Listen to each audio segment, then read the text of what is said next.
Le 14 juillet 2016, la France célèbre sa fête nationale.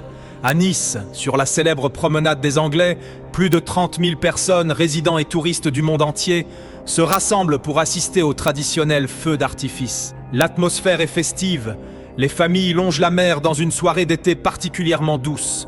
Mais à 22h30, alors que les dernières fusées illuminent encore le ciel, la célébration bascule brutalement dans l'horreur. Un camion de 19 tonnes s'élance à pleine vitesse sur la zone piétonne, balayant tout sur son passage. Ce qui s'annonçait comme un moment de communion nationale devient en quelques secondes le théâtre de l'un des attentats les plus meurtriers et les plus traumatisants de l'histoire moderne européenne. Les premiers rapports de police font état d'une confusion totale sur le terrain, les témoins pensant d'abord à une perte de contrôle du véhicule avant de réaliser la terrible réalité.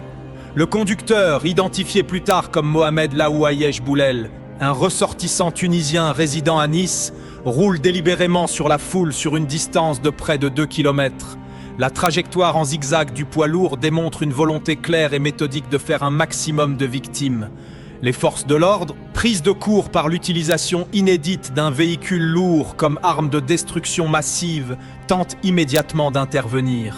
Les scènes de panique se propagent dans toute la ville, des milliers de personnes cherchant refuge dans les restaurants, les hôtels de luxe et sur les plages de galets en contrebas. Les secours, rapidement saturés par l'ampleur du désastre, déclenchent le plan blanc pour mobiliser tous les hôpitaux de la région. Ce drame va profondément modifier l'approche de la sécurité publique en France et marquer le début d'une enquête antiterroriste internationale d'une complexité sans précédent pour identifier les complicités logistiques du tueur. Pour comprendre la mécanique de cette attaque, la Direction générale de la sécurité intérieure et la section antiterroriste du parquet de Paris vont minutieusement reconstituer les jours précédents, le 14 juillet. Contrairement aux premières hypothèses d'un acte isolé et impulsif, les investigations révèlent une préméditation froide et rigoureuse. Mohamed Laouayesh Boulel a loué le camion de 19 tonnes plusieurs jours auparavant dans une agence spécialisée de Saint-Laurent-du-Var. Les relevés de caméras de surveillance de la ville montrent que le terroriste a effectué plusieurs repérages tactiques sur la promenade des Anglais les 11, 12 et 13 juillet, analysant les points d'entrée de l'avenue, l'emplacement des plots en béton et la densité de la foule. L'analyse technique de son téléphone portable met en lumière un basculement rapide vers l'extrémisme radical nourri par la propagande de l'État islamique. Bien que l'organisation terroriste ait revendiqué l'attaque quelques jours plus tard, les enquêteurs cherchent à déterminer si le tueur a bénéficié d'un soutien direct ou s'il s'est inspiré des manuels de terreur diffusés sur Internet. Les experts criminels découvrent des messages cryptés envoyés à plusieurs intermédiaires, ce qui pousse la justice à élargir les recherches pour démanteler un réseau de soutien logistique local. Les armes retrouvées à bord du camion, notamment un pistolet automatique de calibre 7,5 et plusieurs répliques d'armes longues, démontrent que l'assaillant s'était préparé à un affrontement prolongé avec les forces de l'ordre. La préparation de l'attaque s'est faite dans le secret le plus total, contournant les radars des services de renseignement car l'individu n'était pas fiché pour radicalisation, mais seulement connu pour des faits de délinquance de droit commun et des actes de violence conjugale. La chronologie des 2 kilomètres de terreur sur la promenade des Anglais révèle le sang-froid et la détermination de l'assaillant. Le camion pénètre sur l'avenue à hauteur de l'hôpital Lenval, en montant sur le trottoir pour contourner les barrières de police. Le chauffeur accélère immédiatement, atteignant une vitesse estimée à 80 km/h. Les témoins directs décrivent un bruit d'impact continu et des cris de terreur qui couvrent la musique des orchestres de rue. Plusieurs citoyens tentent des gestes héroïques pour stopper la trajectoire du véhicule. Un motard essaye de s'agripper à la cabine avant de tomber sous les roues, tandis qu'un autre homme parvient à sauter sur le marchepied de la portière passager pour frapper le terroriste à travers la vitre ouverte. Ces interventions ralentissent temporairement le poids lourd à hauteur du prestigieux hôtel Negresco. C'est à ce moment précis que les forces de la police nationale, armées de pistolets de service, ouvrent le feu de manière nourrie sur le pare-brise de la cabine. Plus de 50 impacts de balles seront relevés par la suite sur le véhicule. Le terroriste riposte en tirant plusieurs fois en direction des agents avant d'être mortellement touché par les forces de l'ordre. Le camion s'immobilise enfin face au palais de la Méditerranée, pneus crevés et moteur criblés de balles. À l'intérieur de la cabine, le corps de l'assaillant est retrouvé sans vie, mettant fin à une course meurtrière qui aura duré un peu moins de 5 minutes, mais dont les conséquences humaines et politiques allaient résonner pendant des décennies à travers le monde. Le bilan humain est catastrophique. 86 personnes perdent la vie et plus de 400 autres sont blessées, touchant 19 nationalités différentes. Le traumatisme psychologique est immense pour les survivants et les familles des victimes. La promenade des Anglais, symbole mondial du tourisme et de la douceur de vivre azuréenne, se transforme en une immense scène de crime à ciel ouvert, gelée par les techniciens de la gendarmerie scientifique. Les opérations d'identification des corps durent plusieurs jours dans une atmosphère de tension et de douleur extrême. Au niveau politique, l'exécutif français déclare 3 jours de deuil national et prolonge l'état d'urgence en vigueur depuis les attentats de Paris de novembre 2015. L'analyse des défaillances de sécurité devient immédiatement un sujet de débat national de premier plan. L'opposition et les autorités locales s'interrogent sur l'insuffisance des dispositifs de blocage pour empêcher l'accès d'un véhicule de ce gabarit à une zone piétonne aussi dense. La justice saisit l'intégralité des images des caméras de surveillance de la ville pour reconstituer l'action seconde par seconde et vérifier si des complicités internes ont permis au camion de franchir les barrages initiaux de la police municipale. L'enquête judiciaire prend rapidement une dimension internationale avec l'arrestation de plusieurs suspects dans l'entourage de Mohamed Laouayesh Boulel. Les enquêteurs de la direction centrale de la police judiciaire se concentrent sur la provenance des armes retrouvées dans la cabine du camion. Ils découvrent un réseau de trafic d'armes de petite envergure opérant entre la France et l'Europe de l'Est, impliquant des intermédiaires d'origine albanaise installés à Nice. Ces individus, bien que non radicalisés au départ, ont fourni le pistolet automatique aux terroristes en échange de quelques milliers d'euros en espèces.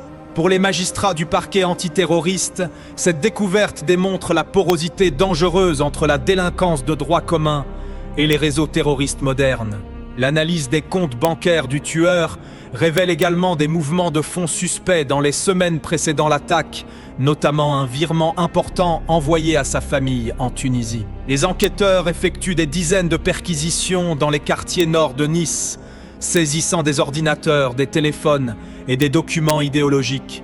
L'objectif est de cartographier précisément le réseau de soutien pour comprendre si l'assaillant a agi comme le dernier maillon d'une cellule terroriste structurée ou s'il a bénéficié d'une simple assistance opportuniste de la part de délinquants locaux intéressés par le gain financier. Les mois qui suivent l'attentat sont marqués par un travail de deuil rigoureux et par la réorganisation complète des espaces publics en France. La promenade des Anglais est entièrement réaménagée avec l'installation de dispositifs de sécurité passifs de haute technologie, notamment des bornes escamotables en acier capables d'arrêter un camion bélier, des barrières renforcées et un système de vidéosurveillance automatisé par intelligence artificielle. Ces mesures, bien que nécessaires pour rassurer la population et les touristes, transforment l'esthétique urbaine de la ville et actent l'entrée dans une ère de vigilance permanente. Les rapports d'experts psychiatriques mettent en lumière l'ampleur du syndrome de stress post-traumatique chez les milliers de personnes présentes cette nuit-là, créant un défi sanitaire sans précédent pour les structures médicales de la région Provence-Alpes-Côte d'Azur. La communauté internationale exprime sa solidarité à travers des hommages officiels, tandis que les services de renseignement occidentaux tirent les leçons de Nice pour adapter leur doctrine de protection des grands événements publics face à la menace des attaques par véhicules béliers, devenue une priorité absolue pour la sécurité intérieure. En 2022, 6 ans après les faits, s'ouvre enfin le procès de l'attentat de Nice devant la Cour d'assises spéciale de Paris. 8 accusés comparaissent pour leur rôle présumé dans l'assistance logistique fournie aux terroristes. L'absence de l'auteur principal, abattu par la police le soir du crime, confère à ce procès une atmosphère particulière, où les victimes cherchent avant tout des réponses et une reconnaissance officielle de leurs souffrances. Pendant plusieurs mois d'audience intense, la Cour examine les moindres détails des connexions téléphoniques, des transactions financières et des déclarations des prévenus.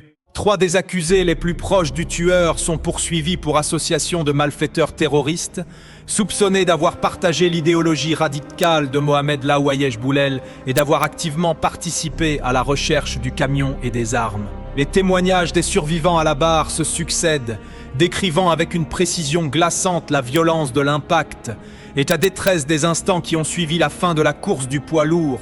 Le verdict de la Cour d'assises spéciale, rendu en décembre 2022, condamne les principaux accusés à des peines allant de 2 à 18 ans de réclusion criminelle. Les juges estiment que même si les intermédiaires n'avaient pas connaissance de la nature exacte du projet d'attentat terroriste, leur implication dans la fourniture d'armes et la logistique du crime était avérée et méritait une sanction exemplaire. Ce jugement apporte un soulagement partiel aux associations de victimes, fermant un chapitre judiciaire lourd et douloureux, mais ne dissipe pas toutes les questions sur les failles administratives qui ont précédé le drame.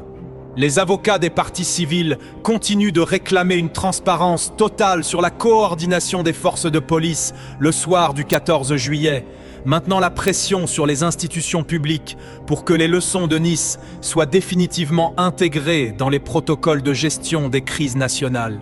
L'impact à long terme de l'attentat de Nice se mesure également à travers l'évolution de la législation antiterroriste en France. Plusieurs lois successives intègrent les techniques de surveillance de masse, le contrôle des communications cryptées et la fermeture des lieux de culte radicaux dans le droit commun, pérennisant des mesures initialement réservées à l'état d'urgence. Le cas de Mohamed Laouayesh Boulel devient un modèle d'étude pour les criminologues et les analystes du renseignement, illustrant le profil des terroristes dits de la troisième génération, des individus au passé criminel lourd, aux motivations psychologiques instables, qui se radicalisent de manière autonome et rapide sur Internet, sans passer par les filières traditionnelles d'entraînement à l'étranger. Cette mutation de la menace rend la détection des signaux faibles extrêmement difficile pour les services de sécurité, imposant une refonte des méthodes d'infiltration et d'analyse des réseaux criminels locaux. 10 ans après le drame, la ville de Nice et la France entière commémorent l'événement avec solennité, rappelant que la mémoire des 86 victimes reste un pilier de la résilience nationale. La promenade des Anglais a retrouvé son activité vibrante, mais les cicatrices invisibles de la nuit du 14 juillet 2016 font désormais partie intégrante de son histoire contemporaine. Le travail documentaire et journalistique sur cette affaire demeure essentiel pour comprendre les rouages de la terreur moderne et honorer la mémoire de ceux qui ont perdu la vie. Si cette analyse rigoureuse et factuelle de l'attentat de Nice vous a permis de mieux appréhender les enjeux de ce dossier historique, nous vous invitons à vous abonner à Archives criminelles, à activer les notifications pour suivre nos prochaines investigations documentaires et à laisser vos réflexions objectives dans l'espace commentaire ci-dessous. Merci de votre attention et à bientôt pour un nouveau récapitulatif complet de l'actualité judiciaire internationale.